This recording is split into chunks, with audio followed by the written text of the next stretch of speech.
4 points.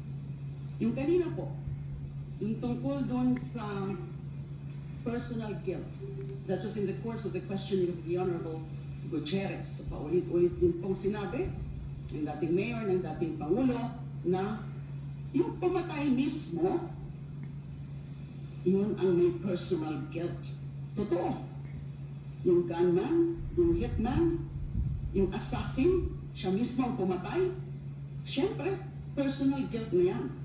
Pero wag nating kalimutan yung sinabi po kanina ni Honorable Congresswoman Luistro. If there is such a thing or a principle ng personal guilt, meron din yung principle of conspiracy or theory. Yung dating Pangulo, dating Mayor, siya ang malinaw na principal by inducement because he ordered, he solicited, he induced yung mga pagpatay. So he is definitely principal by inducement.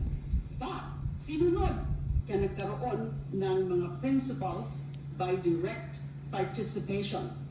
And in this whole scenario, there is a clear conspiracy. And when it comes to conspiracy, the act of one is the act of all.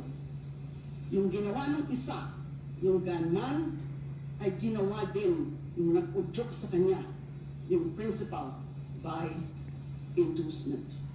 Last point I want to say at this point. Kanina po, napansin nyo, hindi nga niya po masabi yung pangalan ko.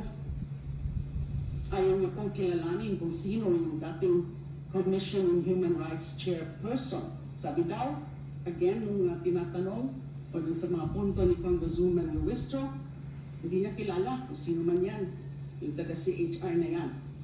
Tataka po ako doon. He's lying when he said that he does not know Laila de Lima. How can he say that he does not know Laila de Lima? Unang-una, yung DDS, yung hearing po namin, yung CHR inquiry sa Davao, on the DDS killings, siya po, as then mayor, ang pinakauna na tinawag namin as resource person. Di ho ba? Pangalawa, naku, kayo, narinig niyo mo yun. Napakaraming mga okasyon, mga public pronouncements niya na ako ay tinitiran niya, ako ay binabastos niya, kung ano-ano yung mga sinasabi niya sa akin, binabantaan din ako. You will rot in jail, Laila de Lima. And isa pang naalala ko, nakita niyo rin po siguro yun, noong pong first SONA, di ba? Linapitan niya ako, kinamayan pa niya ako, so hindi niya ako kilala. Alam mo yan, for example, ni former ES Salvador Medialdea, na kilalang kilala ako ng dating mayor at ng dating pangulo. So he is lying.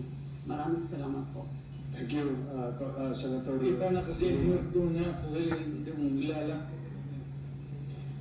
Mr. President, may I remind you that please refrain from talking unless you are recognized by the Yes, I chair. was just making a statement. Yeah, Hindi ko na nakilala, iba nang hair doon niya. I'm just reminding the Pati yung kulay ng resource buhok. person.